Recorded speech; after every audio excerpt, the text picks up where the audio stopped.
नमस्कार स्टूडेंट। आज magnetic effects of electric current में फ्लेमिंग्स राइट हैंड रूल पढ़ेंगे। बेटा, आप जब भी वीडियो देखते हो तो चैनल को सब्सक्राइब कर लिया करें और जो भी वीडियो देखें उसको लाइक कर दिया करें। Fleming's right hand rule. Fleming का राइट हैंड रूल बिल्कुल लेफ्ट हैंड रूल की तरह है। आपने जो कुछ भी लेफ्ट हैंड रूल में लिखा है वही सिर्फ राइट हैंड में लिखना है।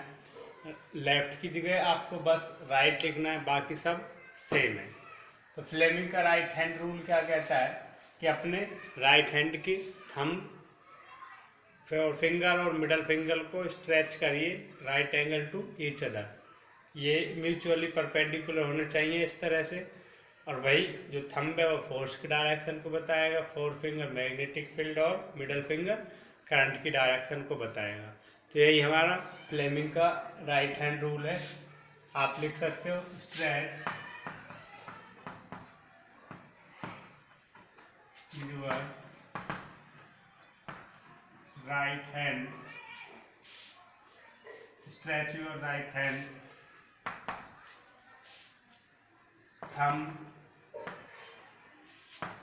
forefinger and middle finger mutually perpendicular to each other. Stretch your right hand, thumb, forefinger and middle finger mutually perpendicular to each other. एक दूसरे पे 90 डिग्री के एंगल पे होने चाहिए। आपने अगर लेफ्ट हैंड समझा है तो राइट हैंड भी आपको आ ही जाएगा। forefinger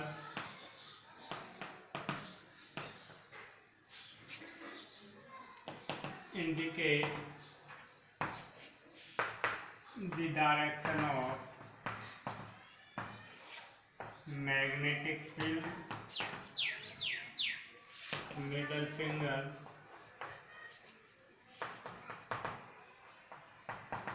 indicate the direction of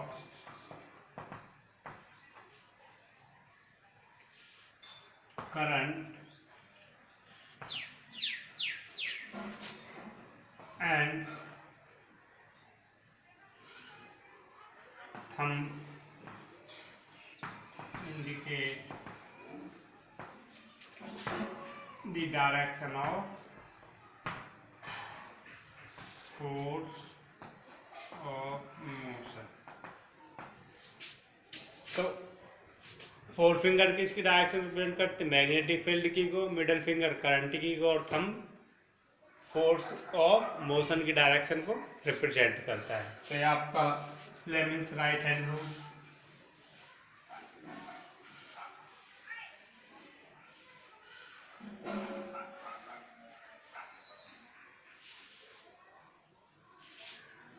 next,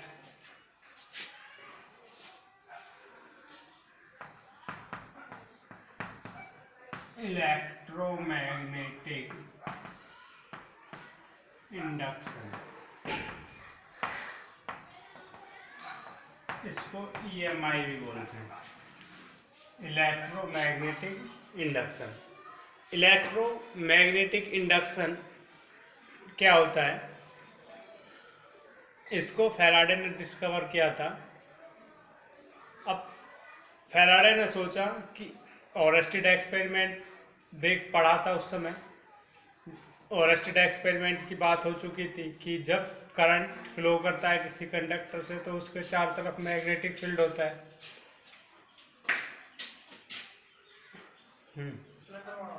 ले रहे 580 रुपये देंगे। इलेक्ट्रोमैग्नेटिक इंडक्शन में जब ओरेस्टेड एक्सपेरिमेंट हमने पढ़ा था कि जब करंट किसी वायर से फ्लो करता है तो उसके चार तरफ मैग्नेटिक फील्ड प्रोड्यूस हो जाता है। इसी तरह से फैराडे ने सोचा कि अगर करंट के चारों तरफ मैग्नेटिक फील्ड होता है। तो अगर हम मैग्नेटिक फील्ड से फिर करंट प्रोड्यूस कर सकते हैं। जब करंट मैग्नेटिक फील्ड प्रोड्यूस कर सकता है तो मैग्नेटिक फील्ड भी क्या है, करंट प्रोड्यूस कर सकता है। तो उसने एक एक्सपेरिमेंट किया। उसने क्या किया कि मैग्नेटिक फील्ड में चेंज करके देखा, और मैग्नेटिक फील्ड में चेंज करने की वजह से उसने पाया कि मैग्नेटिक फील्ड में अगर हम चेंज करते हैं तो हमको क्या है, करंट प्रोड्यूस होता है। ठीक है, तो यही था कि अगर हम मैग्नेटिक फील्ड में चेंज करें तो करंट प्रोड्यूस होता है। तो क्या था, change in magnetic field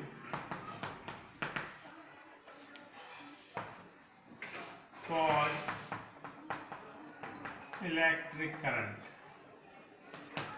change in magnetic field cause electric current, कि मैग्नेटिक फील्ड में चेंज करने से क्या प्रोड्यूस हो रहा है, इलेक्ट्रिक करंट। ठीक है, और इसी को शॉर्ट में क्या कहते हैं, EMI, इलेक्ट्रोमैग्नेटिक इंडक्शन। ठीक है, तो change in magnetic field cause electric current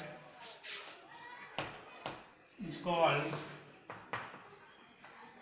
electromagnetic induction.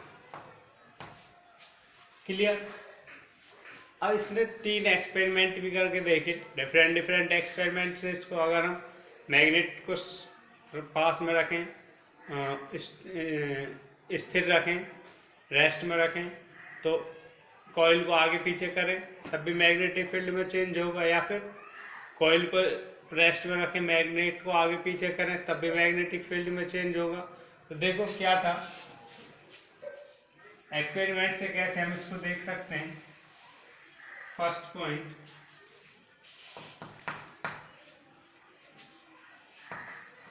If we move north pole of a magnet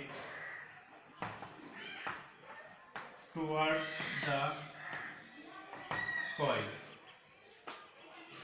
If we move north pole of a magnet towards the coil, अगर हम north pole को magnet के coil की तरफ ले जाते हैं, then the needle of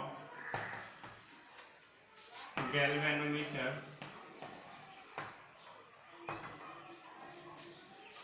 deflect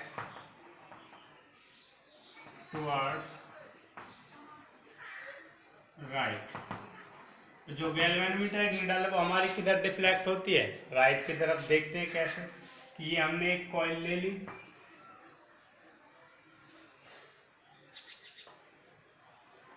इसके साथ यहाँ गैल्वेनोमीटर अटैच कर दिए।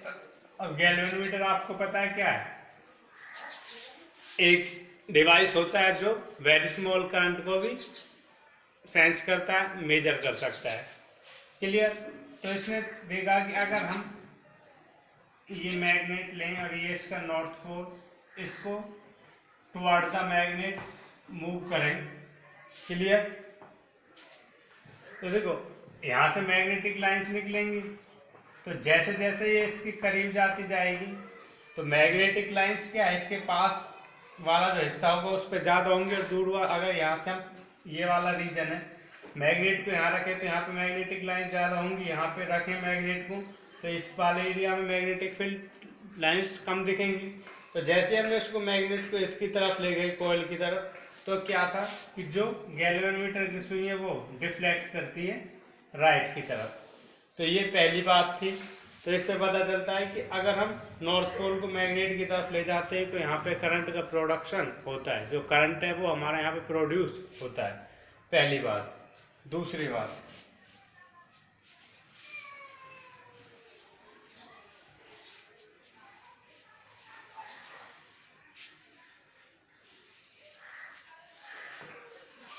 if we move magnet north pole of magnet, if we move north pole of magnet, if we move, यहाँ लिख लेते हैं, if we move away north pole of magnet from the coil, then the needle of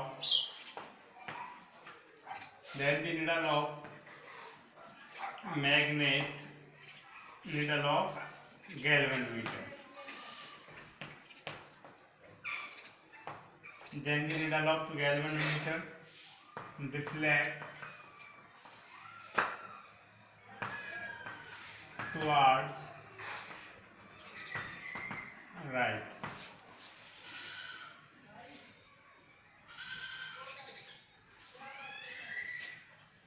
If we move away north pole of magnet, if we move away north pole of magnet from the coil, अगर हम north pole है जो magnet का उसको coil से दूर करें तो क्या होगा कि जो गैल्वेनोमीटर की कॉइल है वो लेफ्ट की तरफ डिफ्लेक्ट कर जाएगी। राइट की तरफ मेजर डिफ्लेक्ट करने का मतलब था कि वहाँ पे करंट ज़्यादा प्रोड्यूस हुआ। लेफ्ट की तरफ का उसका मतलब है कि जो करंट की क्वांटिटी है वो कम होने लगी। तो ये हमारी कॉइल गैल्वेनोमीटर, यहाँ से हमने मैग्नेट ली, ये नॉर्थ पोल। अब देखो अगर हम इसको इधर की तरफ ले जाएं, मैग्नेट को दूर ले जाएं, तो मैग्नेट दूर होने से जो मैग्नेटिक फील्ड है इस रीजन पे वो कम होता चला जाएगा, लाइन कम होती चली जाएंगी। तो इसका मतलब है कि जो यहाँ पे करंट पे वो भी कम होने लगेगा। तो हमारी जो निडल है गैल्वेनोमीटर की वो किधर मूव करने लगेगी, रिफ्लेक्ट करने लगेगी लेफ्ट की तरफ। क्लियर? नेक्स्ट,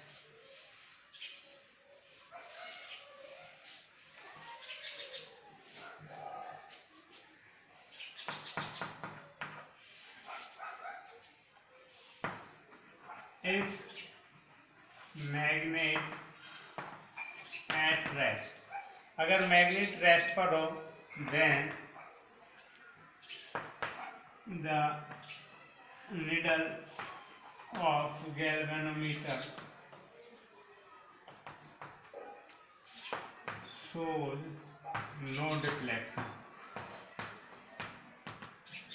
अगर हम मैग्नेट को रेस्ट पे रखें, मैग्नेट को रेस्ट पे रखने पे क्या है कि जो हमारी गैल्वेनोमीटर की निडल है वो डिफ्लेक्ट नहीं करेगी, जीरो पर रहेगी, क्योंकि मैग्नेटिक फील्ड में कोई चेंज ही नहीं हो रहा, और कोई चेंज नहीं हो रहा तो वहाँ पर कोई करंट प्रोड्यूस नहीं हो रहा।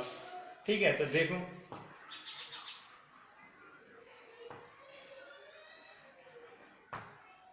अगर हम मैग्नेट को कि जीरो वेलोसिटी हो तो जो निडल है गैल्वेनोमीटर की वो क्या होगी, जीरो पे ही होगी, कोई डिफ्लेक्शन नहीं दिखाएगी। तो इसका मतलब यहाँ पे कोई करंट प्रोड्यूस नहीं हो रहा।